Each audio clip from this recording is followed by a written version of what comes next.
जब तुम काम के बारे में सोचते हो, क्या तुम्हें बोर, थका हुआ या इवन नर्वस फील होता है? अक्सर लोगों का काम के साथ एक नेगेटिव कनेक्शन होता है, लेकिन क्या हो अगर मैं तुम्हें बोलूं कि दुनिया के सबसे सक्सेसफुल लोग एक ऐसी टेक्निक का यूज करते हैं जो तुम्हें काम करने के लिए एक्साइटेड कर सकता है।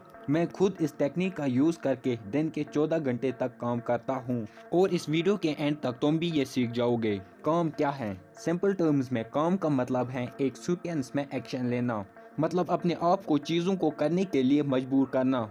ये एक्शंस और माइंडसेट एक सर्कल में काम करते हैं। तुम जो एक्शन परफॉर्म करते हो वो तुम्हारे करंट माइंडसेट का डायरेक्ट रिजल्ट होता है। लेकिन प्रॉब्लम तब आती है जब हम गलत माइंडसेट के साथ काम करते हैं। अक्सर एक एवरेज इंसान काम को शुरू करने में और उसे फिनिश करने में काफ़ी वक्त लगाता है, क्योंकि उनके पास डिसिप्लिन नहीं होता है। उन्होंने कभी डिसिप्लिन को ट्रेन भी नहीं किया। हम जैसे लोग जो अपनी पर्सनल डेवलपमेंट को सीरियस लेते हैं, शायद डिसिप्लिन के बारे में रिसर्च कर चुके होंगे। हो सकता है कि तुमने डिसिप्लिन के बारे में यूट्यूब पे बहुत सारी वीडियोस भी देखी हो। डिसिप्लिन वाले लोग ज़्यादा दूर तक जाते हैं और बेटर रिजल्ट्स प्रोड्यूस कर पाते हैं, लेकिन एक पॉइंट के बाद ये भी काफ़ी नहीं होता।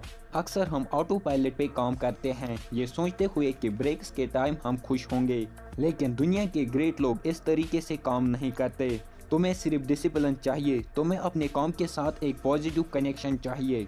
अपने काम को मीनिंगफुल कैसे बनाए? काम कुछ ऐसा होना चाहिए जिसे करने के लिए तुम्हें अपने आप को फोर्स ना करना पड़े, बल्कि ऐसा होना चाहिए जिससे तुम्हें अपने आप मीनिंग मिले। उन ग्रेट लोगों के बारे में सोचो जिन्होंने दुनिया बदली। मार्टिन लूथर किंग और Steve jobs. Martin Luther king, उनका काम एक मोन्यूमेंट मीनिंग का रिफ्लेक्शन था। उन्होंने एक बड़े पर्पस के लिए काम किया। स्टीव जॉब्स ने कहा था, I want to put a ding in the universe. इसका मतलब क्या है? शायद एग्जैक्ट इसे समझना मुश्किल है, लेकिन तुम्हें क्लियरली पता है कि उनका काम उनके लिए कितना मीनिंगफुल था। स्टीव जॉब्स का पर्पस इनोवेशन का नया मीनिंग क्रिएट करना था। ये मीनिंग उनकी मोटिवेशन थी। अगर तुम अपने काम को एक बड़ा पर्पस दोगे तो तुम अपने मैक्सिमम पोटेंशियल अचीव कर पाओगे। क्या तुम अपने काम को एक डीपर मीनिंग दे सकते हो? क्या तुम डिसिप्लिन के साथ एक कदम आगे जाकर अपने काम के साथ एक पॉजिटिव कनेक्शन बना सकते हो? ग्रेटनेस वही लोग अचीव करते हैं जो अपने काम को सिर्फ एक टास्क नहीं बल्कि एक मिशन समझते हैं। काम मीनिंगफुल होना चाहिए, और अगर तुम ट्रूली खुश रहना चाहते हो तो जो काम तुम कर रहे हो उसमें मीनिंग ढूंढना जरूरी है। अब तुम सोच रहे होगे, अगर मैथ का होमवर्क करना पड़े तो इसमें मीनिंग कैसे मिलेगा? मीनिंग ढूंढना आसान नहीं है। सच ये है कि मीनिंग हमेशा आसानी से नहीं मिलती। कभी कभी मीनिंग फाइंड करने में काफी मुश्किलें हो जाती हैं। मैं तुम्हें ये नहीं बता सकता कि तुम्हारे लिए क्या मीनिंगफुल होगा, ये तुम्हें खुद डिस्कवर करना पड़ेगा। लेकिन एक हिंट जरूर दे सकता हूँ, एक्सप्लोर करो, एक्सपेरिमेंट करो। जो चीजें तुम्हारे इंटरेस्ट के आसपास हैं उनको देखो, समझो और उन पे काम करो। जितना ज्यादा तुम सीखोगे और एक्सपीरियंस करोगे, उतने ही ज्यादा चांसेस होंगे कि तुम कुछ ऐसा पाओ जो तुम्हारे लिए मीनिंगफुल हो। Concept of indirect meaning. मान लो तुम्हें अपनी मीनिंग मिल गई,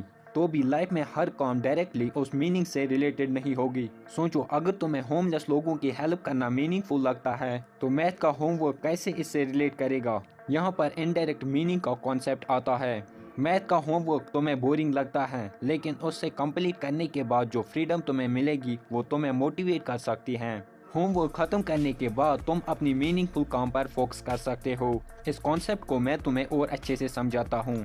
मुझे अपने फुल टाइम जॉब में ज़्यादा मीनिंग नहीं मिलती, लेकिन मुझे अपनी यूट्यूब चैनल के थ्रू लोगों की हेल्प करना मीनिंगफुल लगता है। मेरी जॉब मुझे फाइनेंशियल सपोर्ट करती है, जो मुझे ये वीडियो बनाने का मौका देती है। इस वजह से मैं अपनी फुल टाइम जॉब हैप्पीली और पूरी एनर्जी के साथ करता हूँ, क्योंकि मुझे पता है कि ये मुझे अपने मीनिंगफुल काम तक पहुँचाएगी और एक दिन मेरा फुल टाइम काम ही मेरा पैशन और मीनिंग बन जाएगा। मेरा मानना यह है कि ट्रू हैप्पीनेस वही होती है जब तुम्हारी लाइफ के हर काम में मीनिंग हो।